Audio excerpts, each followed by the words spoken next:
welcome to my channel once again. This is Vision Test Series 2025 and we have discussed already test number 1 जो polity से related था, जिसके अंदर हमने 100 करीब क्वेश्चन करे थे. ठीक है, कंपाइलेशन वीडियो आ चुकी है, वो देख सकते हो आप. ये टेस्ट नंबर 2 है. इसके हमने 1 से लेकर 19 क्वेश्चन करे थे. क्वेश्चन नंबर 20 हम आज करेंगे. ठीक है, इस मंथ मतलब 31 में इस पूरे मंथ के अंदर आपको मैं टेस्ट ख़त्म करा दूँगा. वीडियो थोड़ी लेट आई है, पता है मुझे, पर लेकिन थोड़ा सा अब जल्दी आएगी. तो क्वेश्चन नंबर 20 है. हम यहाँ पर क्वेश्चन को सिंपल तरीके से करने की कोशिश करते हैं. ज़्यादा मतलब बहुत ज़्यादा दिमाग नहीं लगाते. जो सिंपल तरीका है क्वेश्चन करने का वही करते हैं. ठीक है, एक बार करके देखते हैं क्वेश्चन को. टॉपिक है हमारा विद रेफरेंस होता है वीटो पावर. जो प्रेसिडेंट के पास वीटो पावर होती है, इनमें से कहा है कि इनमें से कौन सी वीटो पावर सही है. तो पहला है क्वालिफाइड वीटो. ठीक है जी. एक है सस्पेंशन वीटो, 2 पावर है. तीसरी एब्सोल्यूट वीटो. एक वीटो पावर होता है, नाम है उसका पॉकेट वीटो. इसमें क्या होता है, नो एक्शन टेकन. कोई बिल पास हुआ, लेजिस्लेचर ने कोई बिल पास करा और president not take the action on it, this is called pocket veto. तो नो एक्शन टेकन, तो वो उसमें दिया हुआ नहीं. 3 के बारे में बात चल रही है. तो पहला है क्वालिफाइड वीटो. तो वो क्या होता है, इसमें लिखा है can be overridden by the legislature with the higher majority. सही है. जब दोबारा बिल को वापस रिकमेंडेशन में भेज दिया जाता है, तो दोबारा जब वो बिल वापस आता है प्रेसिडेंट के पास, अगर वो हायर मेजोरिटी से आता है, उसे कहते हैं क्वालिफाइड वीटो. सही है. Second suspension veto can be overridden by legislature with the ordinary majority. उसी सेम दोबारा तरीके से आ गया. ठीक है, ये भी सही है. Absolute veto with holding the assent to the bill passed by legislature. ये भी सही है. ठीक है, तो तीनों हमारे पास सही है. ये सही है, इसका आंसर सी. अच्छा, इसके अंदर एक खास बात क्या है इस क्वेश्चन के अंदर, ये क्वालिफाइड वीटो जो है ये इंडियन प्रेसिडेंट के पास नहीं होती. ये होती है यूएसए प्रेसिडेंट के पास. तो याद कर लो आप. तो इसका मतलब है Indian president enjoy the power of suspension veto, absolute veto and pocket veto, not qualified veto. Question number 20 हो गया, सिंपल था, कर दिया. आगे बढ़ते हैं. क्वेश्चन नंबर 21 पे चलते हैं. Consider the following statement regarding the adjournment sine die. Sine die से रिलेटेड है हमारे पास. साइन डाइन हमारे पास क्या होता है, एडजर्नमेंट. एडजर्नमेंट का मतलब suspend the work in sitting for the specific time. चाहे वो घंटों के लिए हो, चाहे वो डेज़ के लिए हो, चाहे वीक के लिए हो, उसे कहते हैं हमारे पास सस्पेंड करना कुछ टाइम के लिए. एक होता है एडजोर्नमेंट साइन डाइन. ठीक है, 2 हैं अलग अलग. इसका मतलब हमारे पास क्या होता है कि सिटिंग जो है स्टेट लेजिस्लेचर की, वो हमने इनडिफाइनेट पीरियड के लिए हमने उसको टर्मिनेट कर दिया है. इसमें क्या होता है, इनडिफाइनेट टाइम होता है. टाइम का नहीं पता, पर यहाँ पर डिफाइंड होता है टाइम. तो दोनों में अंतर है. एडजोर्नमेंट और एडजोर्नमेंट साइन डाइन में 2 अंतर है. तो कह रहा है एडजोर्नमेंट साइन टाइम के डाइन के बारे में बात करते हैं. It is issued by the presiding officer once the governor prorogues the houses. ये गलत है, ऐसा नहीं है. It is the end of the session of the legislative assembly of the state. ये गलत है. मैंने बताया नहीं कि आपको कि ये तब इशू करा जाता है जब हमारे पास सस्पेंडेड हो जाती है कोई चीज़. हमारे पास जो सिटिंग ऑफ लेजिस्लेटिव असेंबली है उसको हम बिल्कुल ख़त्म कर देते हैं फॉर इनडिफाइनेट पीरियड के लिए. तो दोनों हमारे गलत हो गए. नाइदर 1 एंड 2 आ गया आंसर. डी आंसर है. क्वेश्चन नंबर 22 पे चलते हैं एक बार. कंसीडर द फॉर पास क्या है, क्या पहले नीचे पढ़ते हैं. In how many type of the above the conditions the member of parliament of legislative assembly can be disqualified on the ground of defection under 10th schedule. देखो, एक 10th शेड्यूल है जिसके अंदर है हमारे पास एंटी डिफेक्शन बिल. ठीक है, जो 52 अमेंडमेंट से ऐड हुआ था. याद कर लो आप, 52 अमेंडमेंट से ऐड हुआ था.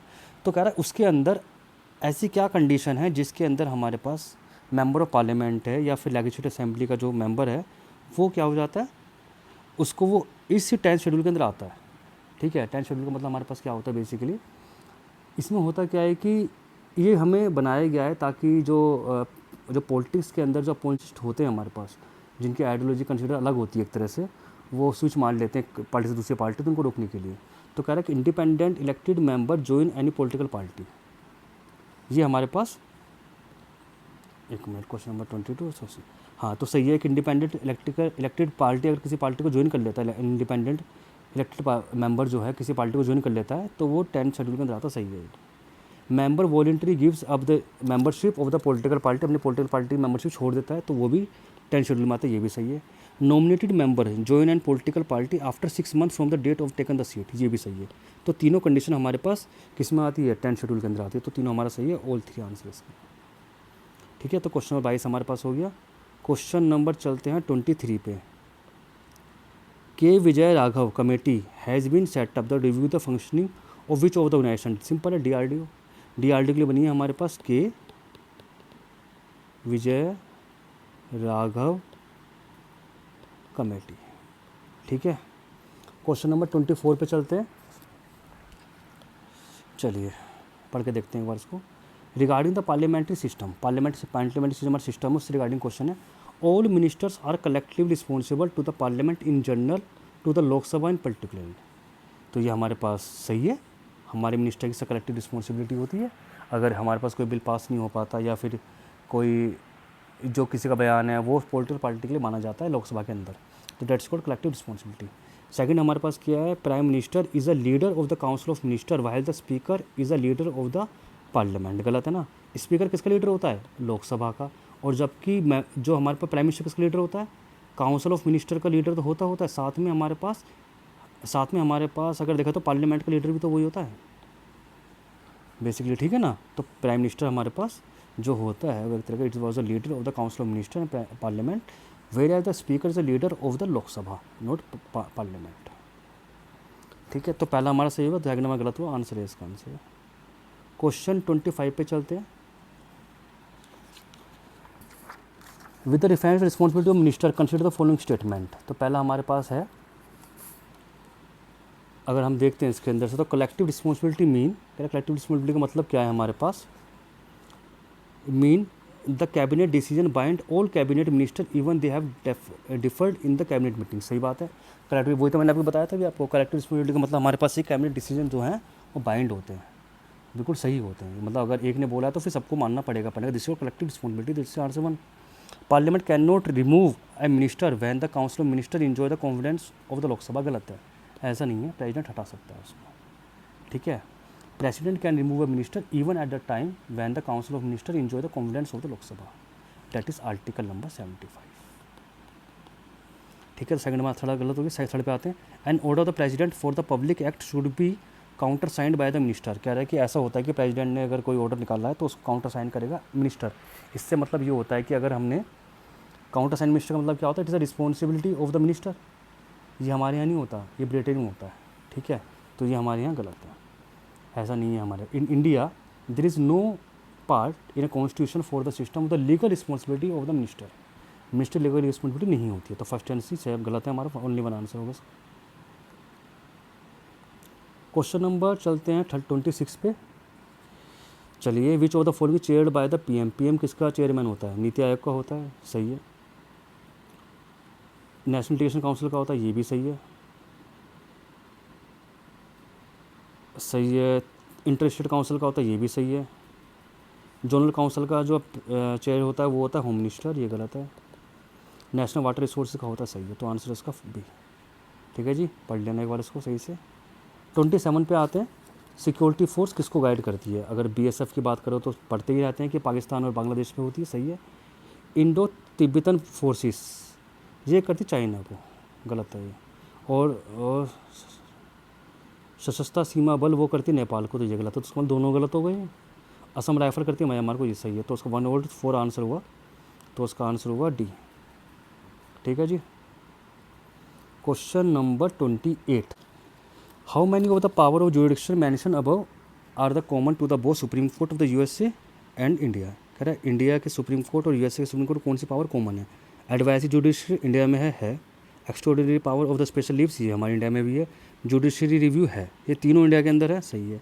पर यूएसए में देखा जाए जुडिशरी रिडक्शन नहीं है, extraordinary power of the leaves नहीं है, जुडिशरी रिव्यू है, तो ओनली वन आंसर है इसका। पर जुडिशरी रिव्यू लिया ही गया है हमारे पास यूएसए से, ये बेसिकली अगर देखा तो आप, तो आंसर हुआ इसका A. Question number 29। With the reference of the vice president. Vice president से रिगार्डिंग क्वेश्चन है हमारे पास, चलिए कर लेते हैं एक बार इसको। On the ground to remove the mention the constitution. नहीं, कॉन्स्टिट्यूशन में ऐसा कोई ग्राउंड मेंशन नहीं है कि वाइस प्रेसिडेंट कैसे हटाया जाए, ये गलत है। A formal impeachment is required his removal. कह रहे फॉर्मल इम्पीचमेंट इसके अंदर होता है, ये भी नहीं है। थर्ड पढ़ते हैं, resolution of removal of the pass by the Rajya Sabha special majority सही है, और प्लस लोकसभा के अंदर सिंपल मेजोरिटी से पास होना चाहिए वो पार्ट। तो लोकसभा में तो होना चाहिए सिंपल से, और राज्यसभा में होना चाहिए किससे, स्पेशल से। इसे कहते हैं इम्पीचमेंट। सिंपल फॉर्मल इम्पीचमेंट नहीं होता है, इनफॉर्मल होता है। तो बेसिकली हमारा थर्ड सही है, ओनली वन आंसर इसका। क्वेश्चन नंबर चलते हैं 30 पे। With the reference to the reservation of the constituency consider the following the statement. पढ़ते हैं। The constitution currently mandates the reservation of the seat in Lok Sabha legislative assembly only for the SC ST Anglo Indian. नहीं, इस time पे Anglo Indian ख़त्म हो गया। अगर आप देखोगे जो बिल हमारे पास आया था, जो हमारा बिल था, उस बिल में 2019 के जो हमारा बिल आया था उसके अंदर हमारा ये पार्ट खत्म हो गया था। तो पहला हमारा गलत हो गया, SC ST का रिजर्वेशन है। And second number, the provision of the reservation of the constituency was initially made for the period 10 year and president can be decide the further extent. क्या सही है गलत है? देखो 10 साल को आगे बढ़ाना ये प्रेसिडेंट के हाथ में नहीं है, ये हाथ में है पार्लियामेंट के। तो हमारा ये भी गलत हो गया। तो 1 और 2 दोनों गलत हो गए, तो नाइदर 1 और 2 आंसर हो गए। तो 30 क्वेश्चन हमारे पास हो गए। एक बार देख लेना इसको तरीके से। Thank you for the watching.